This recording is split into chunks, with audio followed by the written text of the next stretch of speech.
This podcast is presented by the Prince George's County Memorial Library System. Hi, I'm Hannah. I'm Heather. And this is our podcast, These Books Made Me. Today, we're diving into Madeleine L'Engle's A Wrinkle in Time. Friendly warning as always, this podcast contains spoilers. If you don't yet know who has a taste for liverwurst and cream cheese sandwiches, proceed with caution. We have special guests with us today. Can you introduce yourself? I'm Deborah. Hi, I'm Idalis. I'm new from Bladensburg. I don't know why I forgot what my branch name was for a second there. Yes, nice to be here. Was this everyone's first time reading? If not, how's the reread compared to your memories of reading it when you were younger? This was definitely not my first time reading it. I loved this book when I was little. I loved the whole set of books that she did about the Murray family, which I think is the Kairos Quintet is what that is. But yeah, I loved these books. I had very much read and much loved copies of all of the books in this series. And I think rereading it was a treat. There were certain things that I had not held on to. I think I told Hannah I didn't remember how overtly religious it was. I had remembered A Wind in the Door, which is the sequel to this, as being extremely religious. Like there's actual cherubim in it. And like I thought that was when all of that kicked in. So this was a much more overtly Christian read than I remembered it being from reading it in the past. But I still found the book enjoyable. It moves really fast, and I still enjoy the characters in it. Yeah, like Heather, I read it as a kid. I read the whole Murray series. It held up on reread for me in a lot of ways. I think she's a wonderful writer. It was definitely a formative text for me, and I don't think that, like you mentioned, the Christianity, and I think that's definitely something we need to talk about later. I remembered it as being very strongly Christian in its themes, but my reaction to it this time was very different, I think. This was the third time I read A Wrinkle in Time. I remembered it as being mind-blowing when I was a kid, and I read through what I think at that time, I'm not sure when book 4 and 5 were written, but I'm pretty sure it was a trilogy when I read. I think only the first 3. So I breezed through the first 3 quickly, and for me, who was not really an avid reader as a kid, it blew my mind. And then I read it a few decades after that, and it was not as good an experience for me. And so I was a little bit nervous about reading it this third time, 20 years since the second time. And it's weird that the things I remember from both the other readings, I forgot so much, even though this is the third time reading it.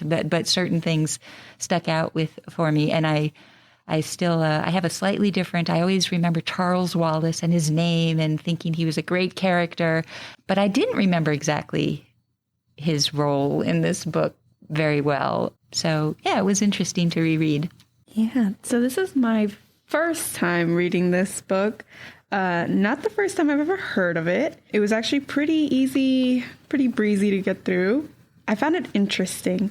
I think that if I had read this when I was younger, I would have enjoyed it a lot more. I still enjoyed it. I'm still glad I read it. There were certain times since I half read it, half listened to it. I think the experience is a little bit different, only because the narrator also sounded a little raspy almost. I don't know. The narrator kind of makes or breaks the audiobook, but overall it was a really good book. Certain things were surprising, but then again, I think just the day and age that we're in, certain topics aren't easily as brought up as before. So I actually kind of enjoyed, some of the things that they brought up. Okay, so we're going to get into an author bio. Madeleine L'Engle Camp was born on November 29th, 1918 in New York City to Madeleine Hall Barnett Camp and Charles Wadsworth Camp. Her mother was a pianist, and Madeleine L'Engle was her first child. Madeleine's father, Charles Wadsworth Camp, was a newspaper reporter who wrote about drama and music for the Herald Evening Sun. Madeleine's childhood was one with the sort of exposure to the arts that living in New York City with artistically inclined parents could provide. She began writing at the extremely young age of 5. Like Meg Murray, Madeleine did not always excel in school and sometimes clashed with her teachers. Her mother defended her against accusations of plagiarism after Madeleine won a poetry contest in 5th grade, and a teacher expressed that she did not believe that Madeleine was capable of having written a winning poem. In 1936, the year before she graduated, Madeleine's father died. She went on to attend Smith College with a major in English the following year. In 1941, after graduating from Smith, Madeleine moved back to her birthplace, New York City, and began to work as an actress, although her goal was to be a writer. While acting on Broadway, writing plays, and her first novel, The Small Rain, published 1945, L'Engle met Hugh Franklin, an actor, and the two married in 1946. For a time, they would summer in Connecticut and winter in New York. Their daughter Josephine was born in 1947, and their son Bion was born in 1952. Their third child, Maria, was adopted at the age of 7 after the death of her mother, who was friends with L'Engle and Franklin, and whose husband had also passed away recently. L'Engle's writing career continued to progress, and her book Meet the Austins achieved critical acclaim, making the American Library Association's 1960 notable children's books list. L'Engle wrote A Wrinkle in Time on a camping trip with her family in 1959. It would be rejected by 26 publishers before Farrar, Straus, and Giroux took a chance on the manuscript and published it in 1962. A Wrinkle in Time won the Newbery Medal, the Lewis Carroll Shelf Award, the Hans Christian Andersen Runner-Up Award, and the American Library Association's Notable Book Award. L'Engle wrote 3 follow-up books to A Wrinkle in Time: A Wind in the Door, 1973, A Swiftly Tilting Planet, 1978, and Many Waters. L'Engle was awarded the Margaret A. Edwards Award, which recognizes significant lifelong contributions to young adult literature, in 1998. She died at the age of 88 in 2007 in Litchfield, Connecticut. Okay, I'm going to dive into a plot summary, but caveat, this book is very plotty and a lot happens, so we'll synopsize it as best as possible. 13-year-old Meg Murray lives with her scientist mother, popular twin brothers Dennis and Sandy, and wunderkind 5-year-old brother Charles Wallace. Her father, a government physicist, has disappeared without a trace, and his absence has become a source of pain for his family and rumors in their small town. Meg is brilliant, but struggles mightily in school due to her flaws: anger, stubbornness, impatience, and nonconformity. Meg is painfully aware of her physical awkwardness and her inability to fit in, but it's simply not in her to change who she is. Charles Wallace, who has telepathic gifts, has been venturing into the woods where he has encountered a strange woman named Mrs. Whatsit, who appears at their home during a storm. Charles Wallace later leads Meg to the home of Mrs. Whatsit, Mrs. Who, and Mrs. Witch, and they encounter 14-year-old genius Calvin O'Keefe, who quickly falls for Meg and becomes part of the Murray family. Meg, Calvin, and Charles Wallace are taken by the otherworldly Mrs. to another planet via tesseract, the same phenomenon their father was studying before his disappearance. On the planet Uriel, they observe flying centaur-like beings of light and joy and learn this is Mrs. Whatsit's true form.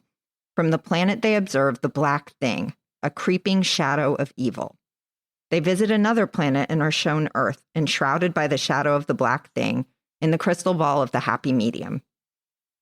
Mrs. Whatsit, Who, and Witch explain to the children that to save Dr. Murray, they will have to fight against the Black Thing on Camazotz, where he is being held prisoner. The 3 witches give the children gifts before tessering them to Camazotz, a Stepford nightmare of a planet in which everyone behaves identically, down to children bouncing balls in perfect unison. The children go to the Central Intelligence Agency and meet the man with red eyes who attempts to bring them under mind control for the unseen being It. While Meg and Calvin resist, Charles Wallace gives in and leads them to It's lair. It is a disembodied brain controlling the planet via mind control, and Dr. Murray is trapped in a transparent column next to It. Meg is able to break through to her father with the help of Mrs. Who's special glasses, and Dr. Murray tessers them to a planet of furry, eyeless beasts, leaving Charles Wallace behind and paralyzing Meg in the process. The beasts care for the trio, and the Mrs. Witches reappear and charge Meg with rescuing Charles Wallace. She returns to Camazotz and is able to free him from its control with the power of her love, and Mrs. Witch returns all of them home to Earth. So we'll start off with, how did this book hold up on reread? I think Madeleine L'Engle was a woman who was gender norm defying herself. She reproduced that in a lot of ways in her characters, even the ones that were themselves defying it. And some of the times it was in a kind of a side character, like with Sandy and Dennis, who were, don't fight, Meg. It's our job to fight. Like they're bossily telling Meg and their mother that it's their job to, I guess, be the men of the household or whatever. I found that very strange. But do you feel like that got inverted? Because I did. I thought that was kind of tongue in cheek, that the 10-year-olds are saying, we'll fight for you, because Meg ended up with this black eye for fighting a kid that said Charles Wallace was a moron, I think, which also not a word that we would choose to use now. But then the book is about Meg ultimately being the warrior for good. Like, she's the only one that can save Charles Wallace. So, like, I felt like that was at least inverted by the end of the book for me, where Meg is really the fighter of the group. She's the one that had the most meaningful success in a fight, even if, she did end up with a black eye in the physical fight. Yeah. So I think it's inverted there, but I think it goes unquestioned in, say, the Murray household. Like, the mother doesn't comment on some of the things that her children say and do in a way that I think maybe you wouldn't let that go as a modern parent. Yeah, I didn't like the only male humans, I guess, because I have to distinguish from the 3 beings that take female forms, but I don't really know that they are gendered beyond what they choose to appear as. But the male human characters are the only ones that are given the gift of sight, right? Like, Charles Wallace and Calvin are both described as having some type of telepathic abilities or abilities to read people. Dr. Murray is described as having some additional something, I guess, in that sort of area as well, like more than his wife has. She's a great scientist, but he has this extra oomph that, like, lets him tesser the way an otherworldly heavenly being can. And they're saying, like, oh, he just needs to learn to control it a little bit better. But the implication is definitely that he's doing something supernatural, not that he's just that good of a scientist that he accomplished this. He's doing something that's within him. So I didn't love that, like, the men are sort of given the, like, innate gifts and the women are just smart. That read weird to me, even though I do think Meg is meant to be the heroine of the book. You mentioned the men, and this is sort of diverging from what you all are talking about here. But there was something I think Heather had noted, not during this conversation, but in our notes, that there was something about the list of names of people who had fought the black thing. And I don't know, that rubbed me wrong also. And I think it wasn't that it was all these Western white men, but it was all these people, and this I think dated it a bit, that are well known to Western white civilization. There was it seemed very narrow reading it today than I think it would have the first time I went through it. That's a really good point. So that was a little weird. Madame Curie was the only there was woman one that made it Madame onto Curie the was list. the only one who made the list, and I thought there should be more women in here. So that's what made me think of it, Heather. I also didn't like that there was a point where, back on gender stuff, where Calvin makes a comment that people know that the dad didn't really run off on the mom for an affair. They just like to talk, because anyone that saw Meg's mom would know that a guy wouldn't leave her. Because she's so pretty. And it's like, okay, you've already said this woman has like multiple doctoral degrees. And he's like, well, yeah, your mom's hot. So like clearly no one would cheat on her. Yeah. That rubbed me wrong. I forgot about that, but yes, Especially coming from Calvin, who seems to have no real, like, he loves Meg because of her mind and her character, not because of her appearance. But then he's like, well, nobody would leave the hot mom, which is gross. Mm-hmm. It is. I feel like there's a lot of different themes, like there's family, there's gender norms and all these things, then it can be such an expansive theme, especially as since the 60s up until now, you see a change with those themes or more inclusiveness. It's interesting because the author L'Engle, she brings up those themes, and then I don't know, maybe because it was written in the 60s, it's almost like a dated conceptualization of those themes that are just a little different now. Like they have the family structure, they have the mom, they have the dad, the kids, and the mom is extremely smart and she's a scientist, and everybody, it's almost like she only gets respect, like you mentioned, from her appearance, but then it's almost because she's not part of the story throughout. It's kind of like they push her to the side, even though she has all these great achievements and incredibly intelligent, but she's not in the picture. She's at home crying, not letting the kids talk, like see her when she's upset and trying to hide those emotions. And then we have Dr. Murray, who they all know is a scientist, and they don't question it at all. They don't bring up his appearance. That was, you sort of touched on this, but it was like she was, I guess this is part of why it seemed dated to me too, but L'Engle, the author, was sounding sort of progressive. But then it was so stilted because it was not specifically, not progressive by today's standard, I guess. Progressive in the look, ladies, you really can have it all. Like you can be hot and have kids and still be hot, and you can have a career, and you can keep your house, and you can make the stew in your chemistry lab. Like, yeah, I think we've come off of like that being. And Meg's the maths, the point. Yeah. And girls do math. Yeah, that's craziness. That's exactly how it feels like, actually. Honestly, I don't think cooking stew in your chemistry lab is a good move, though. No, I think that's unsanitary at the very least, generally speaking. No, and then they also have Charles Wallace. He's a baby, quote unquote baby, extremely smart. Of course, he has this communication vessel that he can use. He can read other people's minds, I believe. But he's so smart, and he's so much smarter than his sister. It's like they try to point that out to a certain extent. And it's just like, I thought she was a genius. I mean, she is, but then they kind of like discredit her a little bit using the male characters, regardless of age. Yeah. Like, no, like, again, it's like, yeah, Meg and her mom are geniuses in their own right, but they're not special. Exactly. The only special people are the men in the book.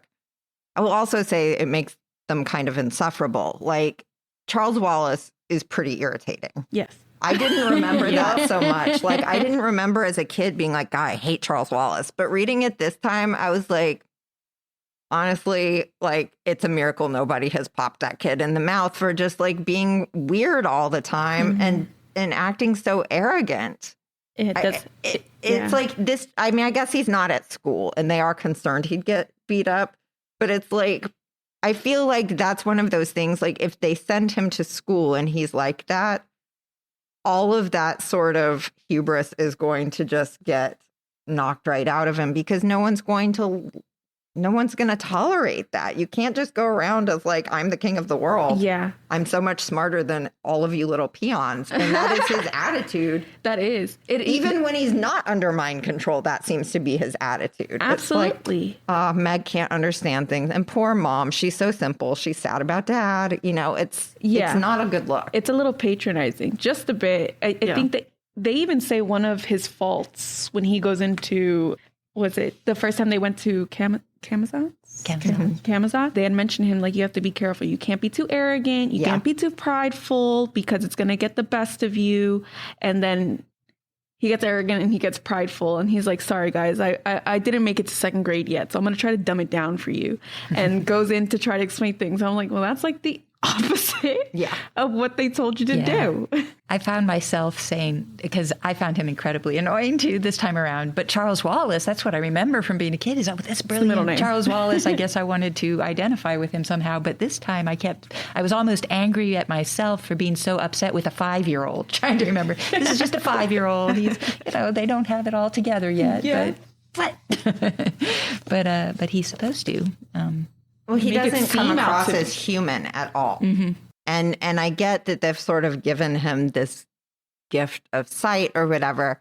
But then I also have questions about when they rattle off the list of people who have been fighting and like, oh, Jesus is the first They said Jesus 3 times. person that comes to mind. It's like, is Charles Wallace supposed to be like what Another she Messiah? imagines Jesus and Buddha and Gandhi and these people to be like? Because It's just that male figure that's above all. yeah, it's a little odd. weird. Like I don't feel like anyone would follow Charles Wallace because He got himself into trouble. he doesn't get people. For all of his like, I can read people, he's bad at peopling.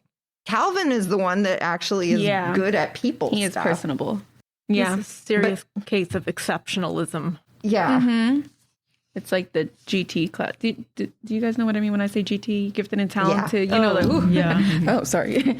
For sure. They definitely did talk about that. There was actually a point when they were on Camazotz and they had just reunited with Mrs. Witch Who and Whatsit. And they had said that, oh, well, your differences make you, unique. And we know, Meg, that you feel bad that you're different from everybody else. But do you see how everybody's the same here? You could be happy and whatnot. And she's like, yeah, but I find it difficult to be different, but I don't want to be like everybody else. I think that's one of the lines that she said, which I actually genuinely liked that. I was like, okay. But then I found that L'Engle, there was just a few different places where what she was trying to say and what's happening just didn't meet. I just don't know. I don't know what she was going for. Totally I think agree. is what I'm getting at. Like, what did you mean by that? Yeah, there were a lot of times where I just was really confused about what the take home was supposed to be in a Exactly. certain interaction.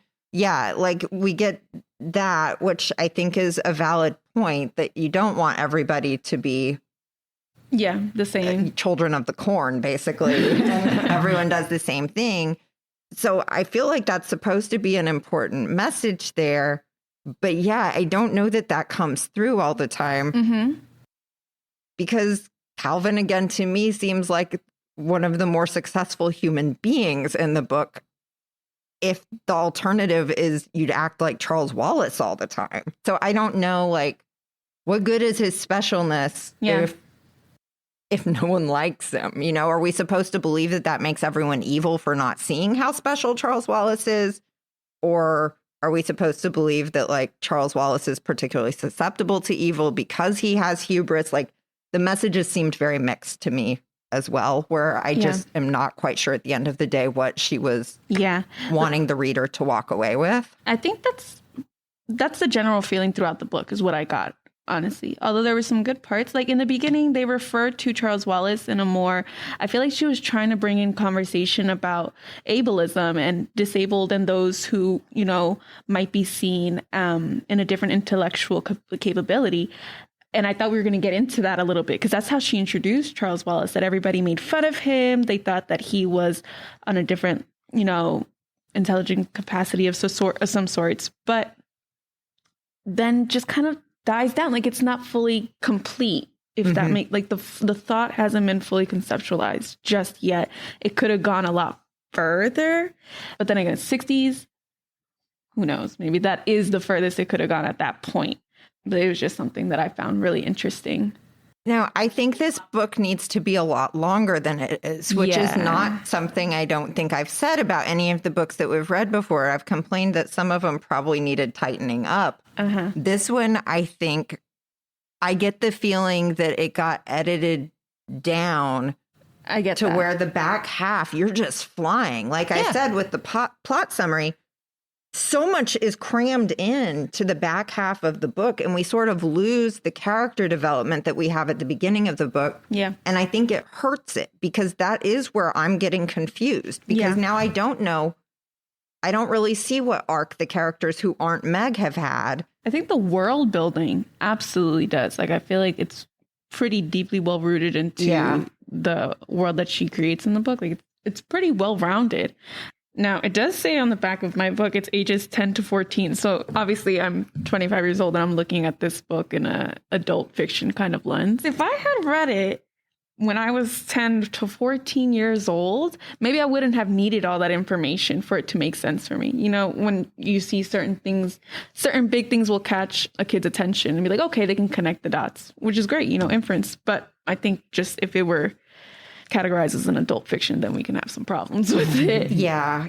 I think that's a really valid point. I think that we read differently as children. Yeah. Just generally speaking. And I think like as a everybody child, liked it when they were younger. Yeah. I mean, I think I infused a lot of what's happening in the book with my own frame of reference and my own feelings about myself. And I think when I was a child, much more of my reading experience was about seeing myself in work, figuring out who I was via what I was reading, which I don't think I do so much as an adult anymore. Like, that's just not, like, I know who I am at this point, and certainly things inform me when I read them, but it's not the same sort of searching or yearning that I have when I come to a book.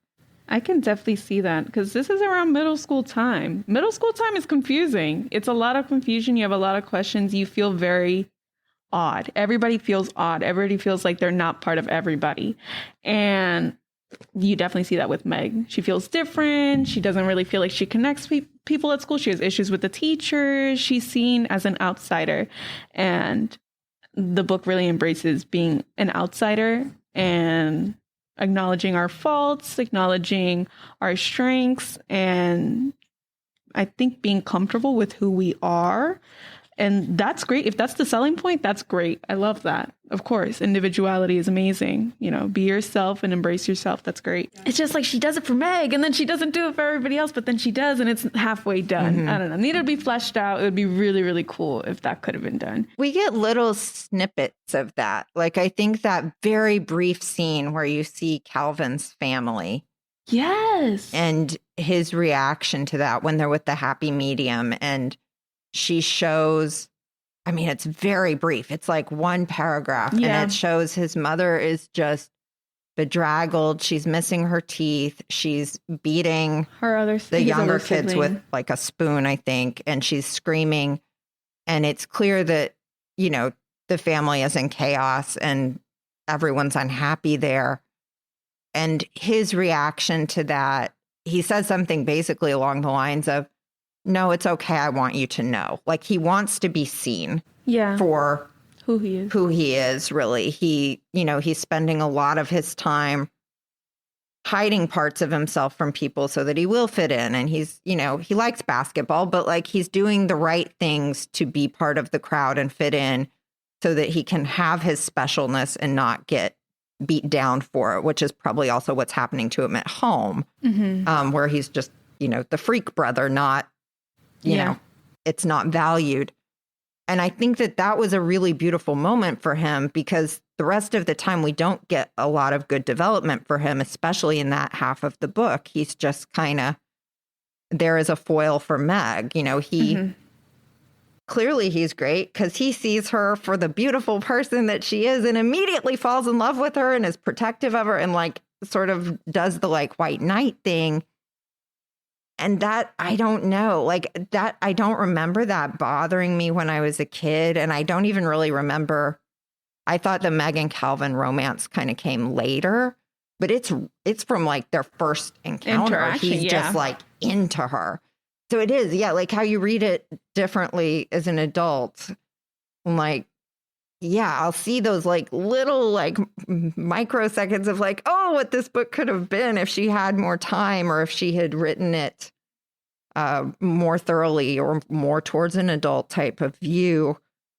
But it's few and far between. Right. But I do think you're right that like reading it as a child is a very different experience because that's not, you fill in all the gaps yourself. You have that imagination that the grown-ups don't have, and you fill in all of the things.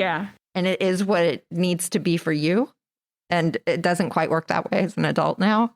Yeah. But that's an interesting point. That's really cool. You're absolutely right. I mean, going back to Calvin, like the scene with his mom, and then going back to Mrs. Murray, Calvin, I mean, certainly Calvin's home life is rough, like that's undeniable. But he makes a point of saying earlier in the book that he really wishes his mother was pretty. Like that seems to be extremely important to him. He seems to almost hold that up as important as his mom is a good mom, which Maybe there's did not notice that when I read as a kid. I'm like, these two things are not equivalent. No, yeah. Maybe it's just, maybe the physical appearance of a mom it's like gives the illusion of a good mom. Almost, you have that certain expectation of what a mom is supposed to be like. And on the very least, maybe Calvin is just like, well, if she were pretty, she could get away with certain things maybe. And maybe she could. It's the faking it thing, Yeah. right? He can't fake a good family because his mom has no teeth and she looks rough and has had 11 kids. Yeah. And, if she was pretty, It could mask it almost. it would be okay. It would fit with this construct that he's made for himself and how he's presenting himself to others. And he wouldn't have to hide it as much. Yeah. Like, at least it would be passable if she came to his basketball game versus now, like, there's no way in hell he would want her to come to his basketball game because she's something he's ashamed of and something to hide. Like, she doesn't look the part. She looks like what she is to him, which is all negative things, which is a concerning, Yeah. I'm very confused by what the take home of that is. Like, I get it from Calvin's standpoint. I don't know what Madeleine L'Engle is telling us by saying that, though. And that's a little bit, ugh. And I also found, although I think Calvin is a much more likable character than Charles Wallace, I sort of see a theme with the boys in the book, even with Calvin, of just sort of a take charge, sort of assumed, like even with Calvin, bossiness. Like, well, of course they're going to be the leaders in this situation. Even when Calvin there's that romantic scene where he sees her without her glasses in the moonlight, and he's like, "Oh, you have pretty eyes," and he's like, "I don't really want anyone else to see how pretty your eyes are." Like, Yeah, which is presented as romantic, but is actually like, it is a possessiveness. It's like, her eyes don't belong to you. Yeah, she's not property. Yeah. Yes, we love her. But I did not like it. I thought it was sweet as a kid. It's very different to read that now. I was telling Hannah, we used this book when I was a scout leader. We did a book club with some of the girls and the moms in the group, and we read Wrinkle in Time, and we did When You Reach Me, which is a more current homage to Wrinkle in Time. And I don't remember if that came up at all, but like reading it now, yeah, I was thinking like, oh, Cora would hate that. Like that would have made her so mad, even when she was a kid, in a way that like I don't remember thinking Calvin was a jerk, like for saying that. And now I read it and I'm like, ugh, that's really toxic masculinity right there. Culture Like, absolutely influences she's not your read. property. Neither are her dreamboat eyes, Calvin. Calm down. Like, it's not great. Also, what a weird phrase, dreamboat. Dreamboat eyes. I mean, that's got to be very 60s, right? Yeah. Like, Yeah. To be honest, I don't really remember Calvin's character much at all from when I was a kid. I don't know what that means. I do remember Meg and Charles Wallace, and that there was some other third person going with them, but I don't remember the relationship. And when I was reading it this time, I was maybe a little more willing to forgive him about the comment about his mother, because I thought, oh, is this supposed to teach us to build empathy? Like, that's not his mother isn't his doing, it's he shouldn't feel that way, but maybe that was a bit generous on my part to think maybe she's trying to build some L'Engle is trying to teach empathy and have somebody say, no, Calvin, it's not your fault. yeah, I mean, I do wish that had been a little bit more nuanced. I don't know. I think when I was a kid, I really liked the character of Calvin, and I think I identified with him on some level where, like, I really related to the, like, yeah, you fake it and you hide certain things, because that's how you get along in this world. And you keep your specialness to yourself. You know, I mean, I feel like that was very much a message of like early childhood school for me. Yeah. I could see little 10-year-old Idalis actually really resonating with Meg, not really feeling too connected with other people. I can find solace in Meg. And I think maybe a lot of other kids around that age probably feel the same.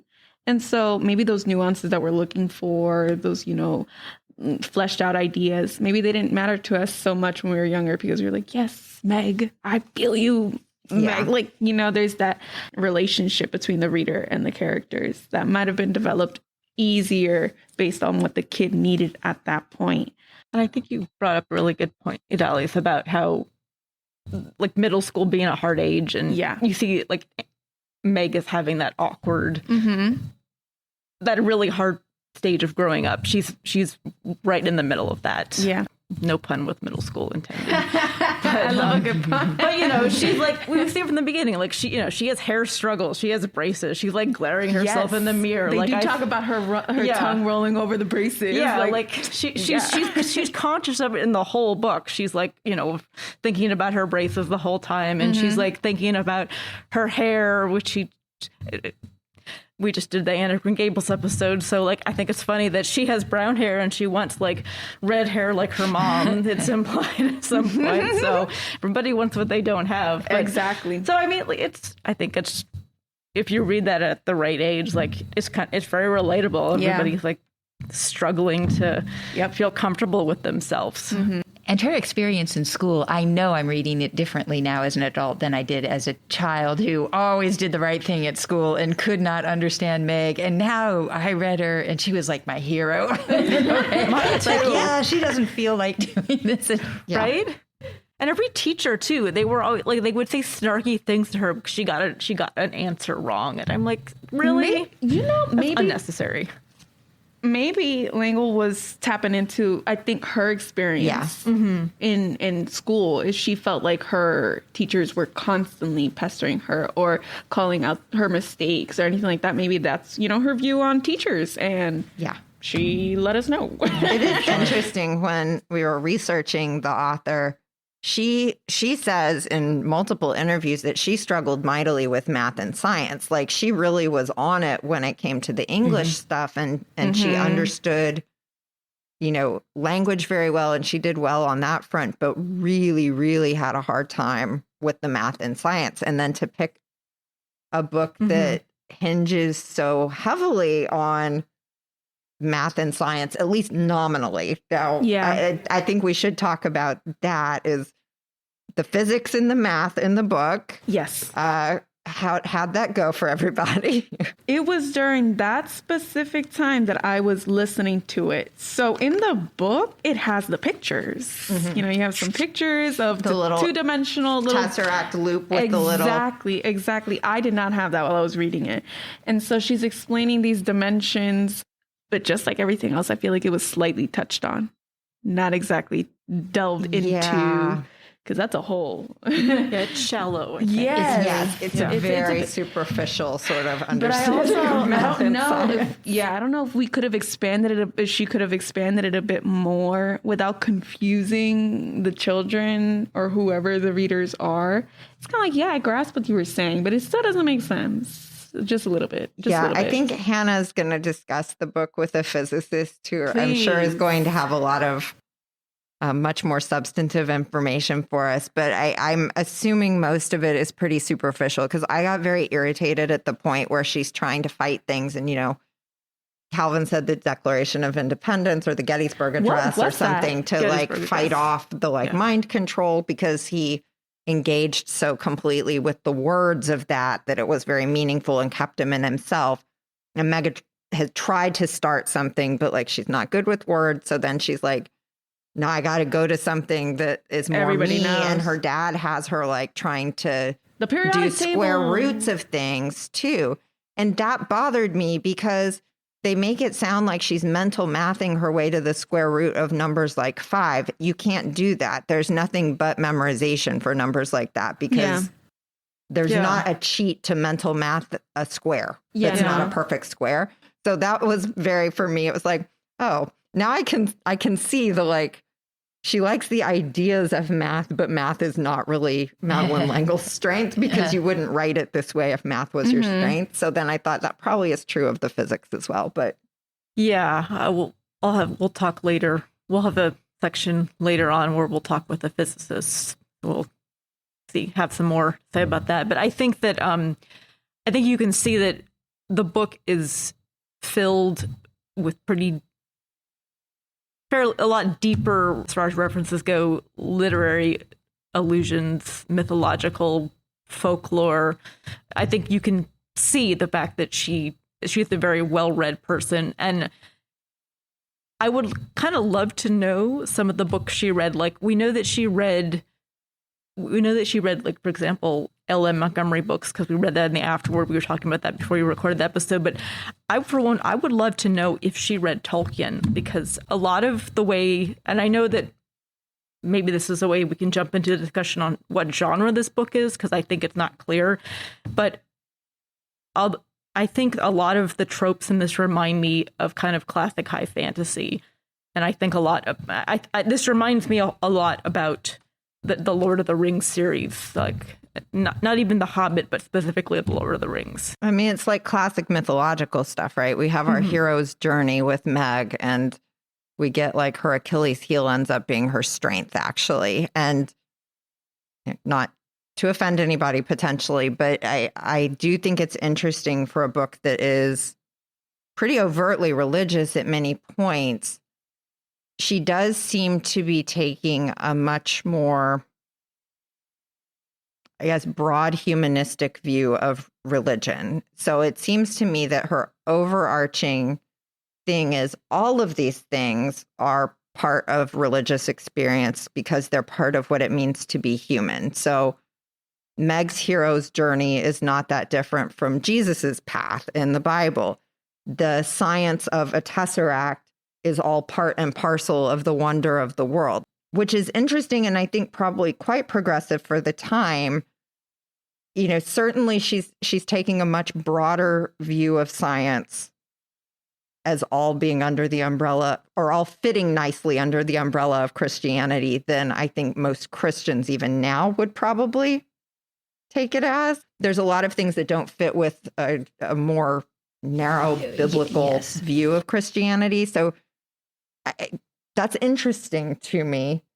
And I think it's also part of why she's able to get so like blurry and gray on the science, because like to her, it's like, well, the nuts and bolts don't really matter. Like God's everything. So anything can fit, you know? I think it certainly fits in the fantasy realm. I think it certainly fits in sci-fi. You know, I think some of the things that when you read it that have sort of obvious similarities to it are Narnia. I think the Orson Scott Card books, Ender's Game, definitely are very similar in many ways. I loved Ender's Game in middle school. Loved it. Read it again as an adult. I was like, what was my mental state? Exactly. Like that was another one that I read when I was young. And then as an adult, it's like, whoa, this is real religious. Like, and that's crazy because I loved it. And the whole gifted children, focus. I don't know. I just took us down a rabbit hole with that. But yeah, I don't know what genre it is. I guess, I think that I would, now that you're putting it, either science fiction or fantasy, I think originally I would have said fantasy, even with the tesseract, even though it's people like us on our planet, but it going to other worlds that may exist. The Star Trek comparison is really relevant to me here too, though, because I think most people consider Star Trek to be sci-fi, but the science in Star Trek is also just rubbish and doesn't hold up at all. And it really is also much more fixated on sort of the hero's journey and humanism. And so I don't know. I mean, I feel like you could call this either. I feel like it's genre bending, but one of the abilities of genre bending is that if she were to have stuck to one specific genre, there's almost like parameters that you have to check off, like a rubric for it to be considered sci-fi. Let's say if she, published it under a sci-fi tag or a fantasy tag, there's almost like those communities, they have a specific way of categorizing. But since she didn't do that, it's almost a few different genres across the board. It's easier for her to get away with things. Well, so is this maybe one of the first children's dystopian literature works? Because to me, it has a lot more in common with something like 1984 or Animal Farm in a lot of ways. And they certainly present a dystopian reality on Camazotz. Yeah. The synchronous ball bouncing, and door that's closing. often a very like blurry genre itself. Like, yeah, there's a little bit of science in there. There's fantasy, and there's they throw in the government. Maybe it fits a little neater into dystopian fiction. It feels different than I'm just trying to think of the classic dystopian works. It feels different to me, and I'm trying to think of why. And maybe I'm arguing myself into a corner, and there's no difference. But I do know what you mean, because when I was a child, Hannah, this was like, as I said, the greatest thing. And then I went back, and it was just like all over like that. Somehow everybody's fine, but what happened? And yeah, I mean, it's less dystopian because there's no like lingering trauma at the end of the book, mostly because they sew it up in one page.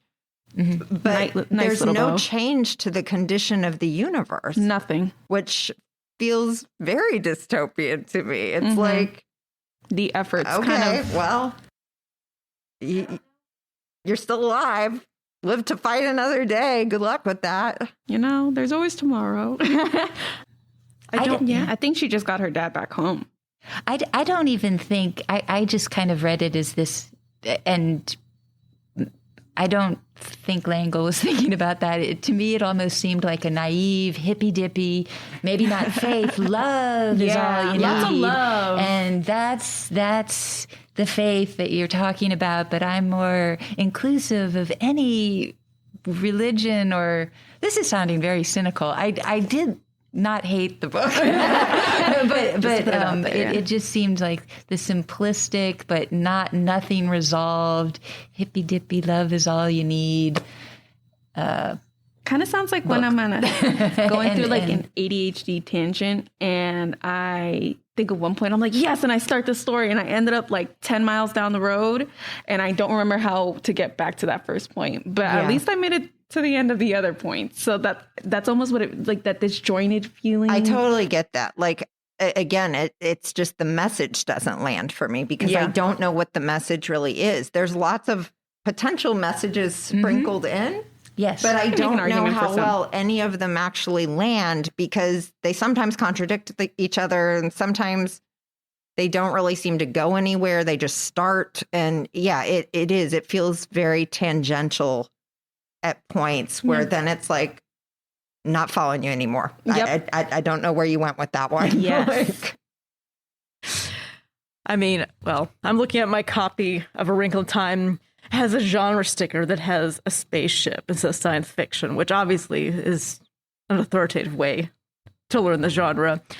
I mean, being serious for a sec, I don't think you have to have spaceships for something to be science fiction. Yeah. So I think this is the genre blendy book. I think we've hit most of the things on the discussion topics, but Hannah, you brought up, I think it was you saying some of the things that Madeleine L'Engle had read. We have at least some guide. Well, I assume some guide, unless she just got like one of the big quotation books, but from all of the quotes from Mrs. Who, I would assume these are quotes that were meaningful to Madeleine L'Engle when she read them, and that's why they've made it into the book. And we have certainly some stuff in Greek. We've got Shakespeare. We have a bit from The Tempest in it. We've got Goethe, I think, at one point as well. It's interesting to have a character who speaks almost entirely in quotations from other literary works. I don't know how well it works here, but the idea of it is interesting. And it, I kind of get why this works for a kid. It feels very weighty. It's like, ooh, look, this is in another language. Ooh, look, it came from a really famous, important book. And like, feeling like that elevates this beyond like kids literature in some sense. But then reading it as an adult, it feels very superficial because you're not actually getting anything out of those quotes with zero context for them. Like just reading the Tempest bit again about being imprisoned in the cloven pine. It's like, if you haven't read the Tempest, that section means nothing. It's a bumper sticker. I haven't, and it didn't. It's like, yeah, it's a very odd device to use in a children's book, but it's all over the place in there because it's pretty much the only way that Miss Who functions, because they say she doesn't have a good capacity for language of her own. She has a hard time framing her own thoughts, I guess, into words. I did want to just kind of generally talk about that because Calvin is supposed to be very gifted at communicating. He's better at words, but he also has this like at least somewhat telepathic ability like Charles Wallace does. Meg is bad at words, we're told, and she doesn't have that ability.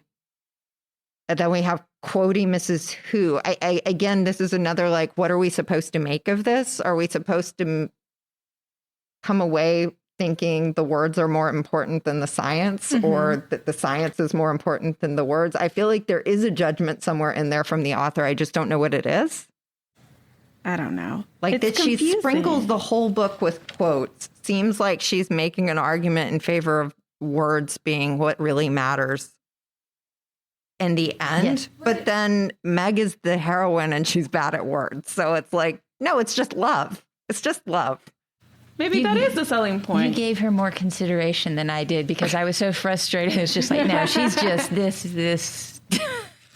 This is just a feelings, letting my feelings be known book, and I'm going to just make an interesting story and put some stuff in it. But I think my reading though was very similar in that way. I was just a little more, less generous, I guess. Of all the quotes that Mrs. Who quoted, I think the last one that she quoted was towards the end of the book, and it was the last thing she said to Meg before Meg went to go save Charles Wallace.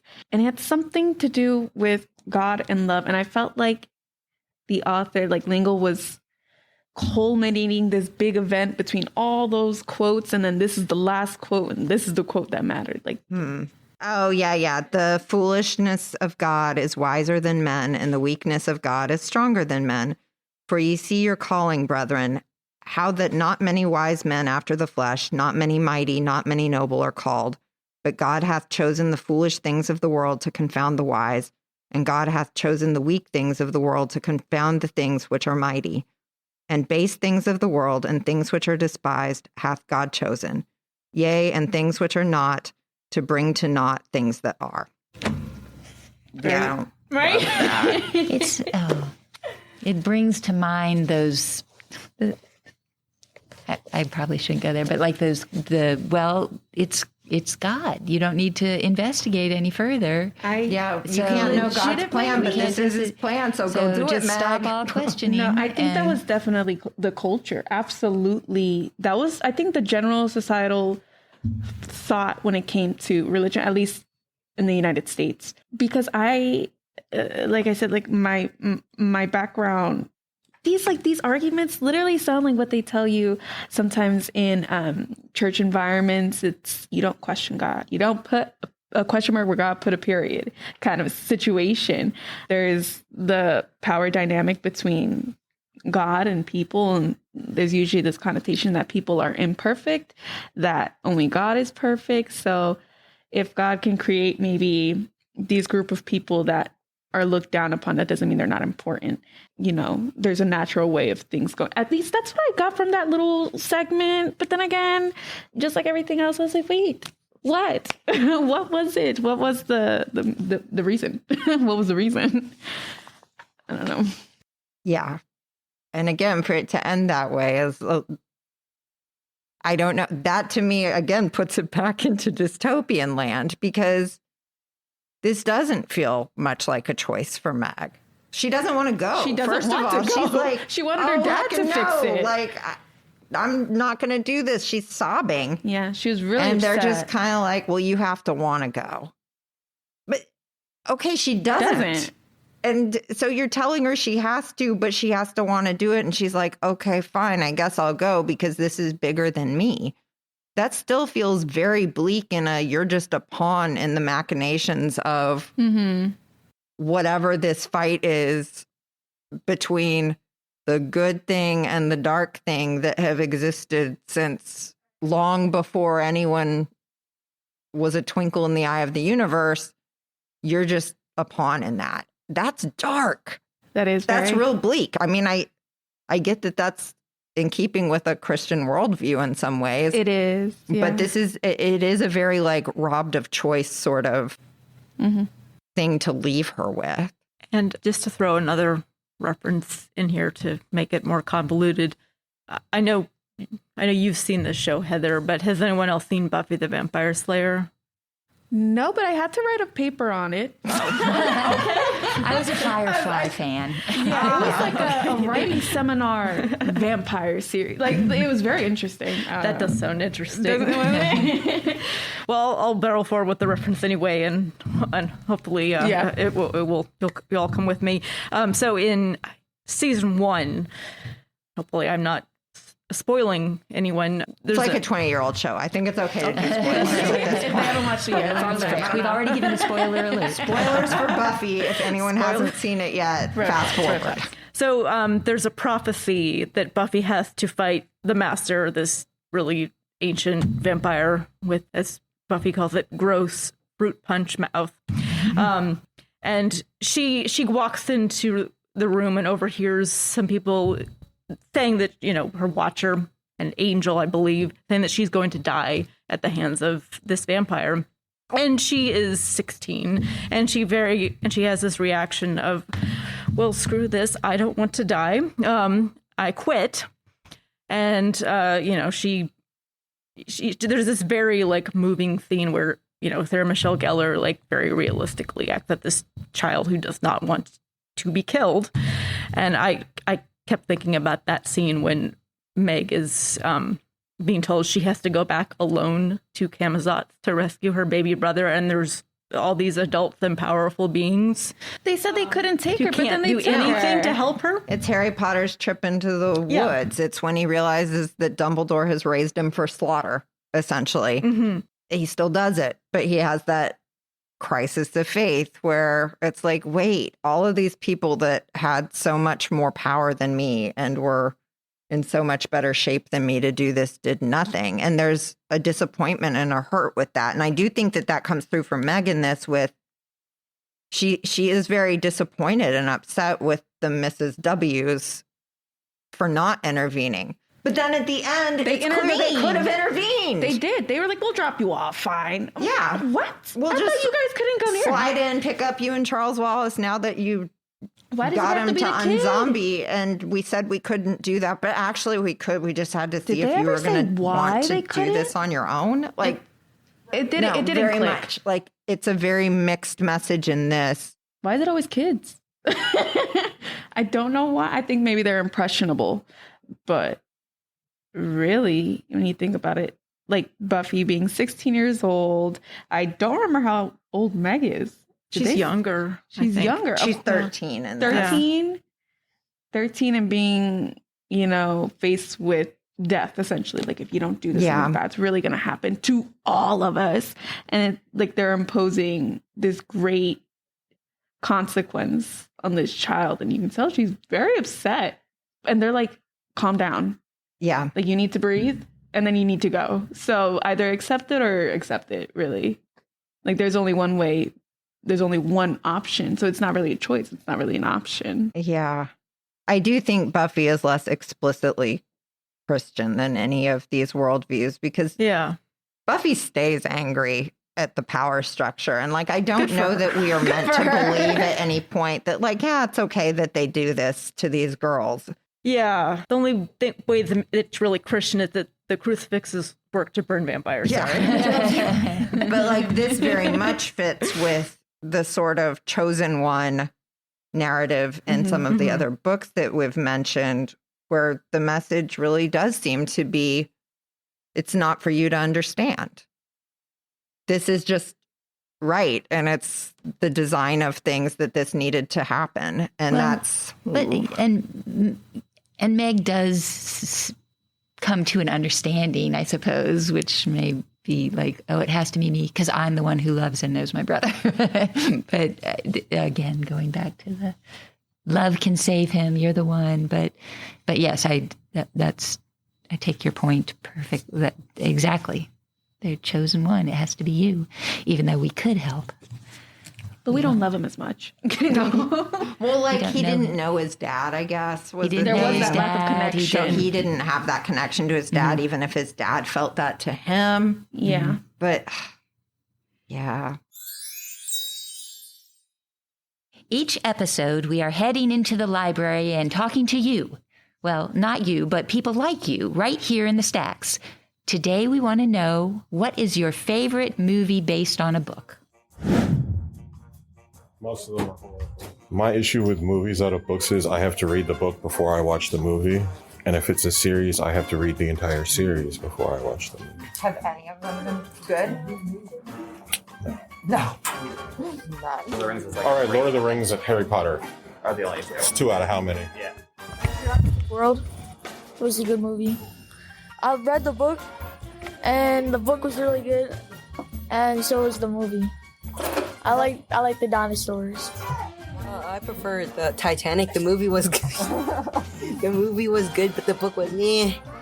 It was okay. I just prefer the movie better. You got one for me? The book, I prefer the book for The Wrinkle in Time because the movie. That's the book we did for this episode. Oh, 'cause the movie was super duper cringe. The last episode, like the last part, she was like, "I love you, Charles Wallace." Yeah, and then she kept on saying it, and I didn't understand. I have the same opinion as him, but there's also another book in that series, and Disney's coming out with another movie, so I'm thinking maybe it'll be better, and they'll learn from everybody telling them that their movie sucks. That's a very good question. I like Harry Potter. My dad also really likes films, so ever since I was born, I was probably feeding me while watching the Marvel movie. So that was probably implanted in me. But I think the book was very good. But I learned by seeing. But I think it was interpreted very well.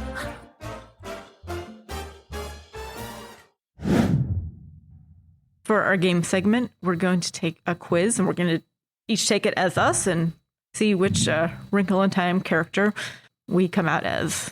All right, so let's click on the link.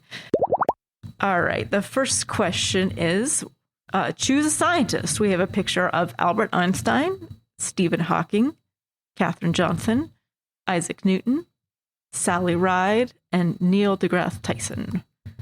What is the question? Choose a scientist. Okay. I guess I'll go with Sally Ride. She seemed approachable, and I feel like the other people here are probably out of my league. But I could ride on a spaceship. I went with Sally Ride I'd too. be into that. Yeah. What are we supposed to be I think basing our it's choice just on? who do you like the best, or who is most like you? Maybe. Oh. You went with Katherine Johnson. Yes, I did. I went with Einstein because I like a lot of his quotes. All right, next question is, choose a time machine. Choices are Time Turner, the TARDIS, the DeLorean, and the hot tub. I know my mom would definitely say DeLorean. I'll go with the Time Turner. I'm going to go with the TARDIS. I went with the TARDIS too. Classic. After Dolly said that about her mother. My mom is very, very fun and cool, and she has great taste. So if you align with that, you also are very fun and cool and have great taste. Yes. No. I know I'm older than your mother anyway, so it's not really. It's not. Sean likes the car. Choose a photo of the sky. We have a photo of a blue sky with white fluffy clouds. We have looks like the black of space with the stars sprinkled across it. We have what looks like either a sunset or a sunrise. Then we have, it looks like space, but there's some bluish Nebula. Yeah, I don't know, something. And then we have, I guess, another nebula, but it's kind of rainbowish. And then we have what looks like stormy clouds for the last picture. I did the colorful one. You did the rainbow? Yeah. Yeah, that's a pretty one. I don't know which one I want to choose. I'm going to go with the storm clouds. I went with the clouds. nebula, the first one you said. The bluish one. I don't know. Looking up to any of those, the sky very is nice. always very soothing for me. Yeah. It's very. It doesn't matter. It's all. I'll go with the same one as Deborah. Choose a wrinkle in time quote. Wild nights are my glory. Have you ever tried to get to your feet with a sprained dignity? Experiment is the mother of knowledge. Like and equal are not the same thing at all. People are more than just the way they look. And believing takes practice. I think in the book it actually says, I think it's like a Spanish quote, and they said experience is the mother of knowledge. Yeah, interesting. They put it, I kind of wish they had kept it in the original language. I'm going to go with it anyways, because we know which one we're talking about. Yeah. I did remember when I read the sprained dignity line. I kind of liked that. It was funny. It's like, yes. I'm going to go with wild nights are my glory. So am I, even though it is not me at all. I love it. You love a line. You love a line. No one would say wild nights are her glory, but It's a crazy night. I love it. I think I'll go with that one too. Deborah and I are going to end up with the same result. When you think of space, you feel overwhelmed, scared, curious, excited, small. To be honest, I don't think about it. I'm going with small, but it's not, that's like comforting to me. So it's not a pejorative small. Overwhelmed, but not. Overwhelmed can easily lead into like an anxious rabbit hole for me. I'm going to go with overwhelmed because when you think about the size of space for long enough, you get dizzy. Yes, yes. I don't know if you guys saw that NASA came out last year with a picture of, I think it was a picture of 100 galaxies, and it has the red arrow. You are here, and then all these other ones. I'm like, I'm Bananas. 4'11". I cannot imagine. Like, that's craziness. I guess I'll go with curious. I'm between that and excited. I really like space. Yeah. I like the vastness of it and the unknowability of things in my lifetime. But Yeah. Choose a space movie. WALL-E, Aliens, E.T., Star Wars The Last Jedi, Guardians of the Galaxy. Amazing soundtrack. Yes. 2001 A Space Odyssey, Close Encounters of the Third Kind, Men in Black, Apollo 13. I went with Wall-E. Wally. He's a cute little robot. I'll go with Men in Black, I guess. Nice. I got Mrs. Whatsit. What did you get? I'm the annoying, your annoyance, Charles Wallace. Oh, you got Charles Wallace. I said, ew, no. I got to check. Okay, No, I'm not. I'm choosing. Okay, what does your blurb say about Charles Wallace? I doubt it says he's annoying. It does not. Yeah. It says you stand out in a crowd, but in the best way possible. You take pride in being one of a kind and showcase the thing that makes you unique. You count on friends and family to keep you grounded and always look to them when you need advice. Wrong. I know. That is about as far away from me as you can get. I think I'm just going to put it out there. BuzzFeed, you let me down. Yeah, maybe we should have written our own for this one. I feel like this is was interesting, though. kind of a fail for me, too. Mrs. Whatsit, you are a very outgoing and spontaneous person. People are attracted to your contagious energy and you make friends wherever you go. Though parties usually don't start until you get there, you're extremely compassionate and wouldn't have any problem taking the night off from fun to care for a sick friend or be someone's shoulder to cry on. Yeah, that's not a great match, but apparently I'm Reese Witherspoon in the movie, so Yeah, I or got at a least cute that's little who the kid. picture is. Can't say another kid's name. I'm also Mrs. Whatsit. That's interesting because from what I heard, Miss Deborah, we didn't pick the same things. No, Besides Wall-E. I think we overlap more than We should write the mysteries of a BuzzFeed quiz. We should write and ask about their methodology. Yeah. I need to speak to the manager. The manager of BuzzFeed. Yes, you are speaking to the manager. Each episode, we ask whether our book passes the Bechdel test. The Bechdel test asks whether a work features two female characters who talk to each other about something that doesn't involve men or boys. Does it pass? No. I don't think it does at all. I don't think so. Everywhere I looked said that it did. Does she talk to her mom at any point About about her dad? anything? She Ooh. talks to her mom about her dad. There was one. Let me bring it The up. sandwich, I guess. They Like, said- I don't think kept that looking- counts. Yeah, that. And how she's doesn't like being different, but I don't know. It says that she doesn't have any friends to talk to. It says that the conversation where she talks about one of them gives the gift of her faults to Meg. They said that might have been a conversation. But that's still with the whole point of going to save her dad. Yeah. I don't literally. think you can remove that context for me. It's not really it's not another female. I guess she's it's a presenting as female. unknowable being that Right. is currently Gender. in a Beyond female gender. form. And when she's talking to her mom, she's talking about the boy that she fought. yeah, I Yeah. really didn't. I mean, the only thing where I think it gets close is maybe when she and Aunt Beast are talking about like sight and lack of sight and Yeah. vision and like what is light and what is dark. Yeah.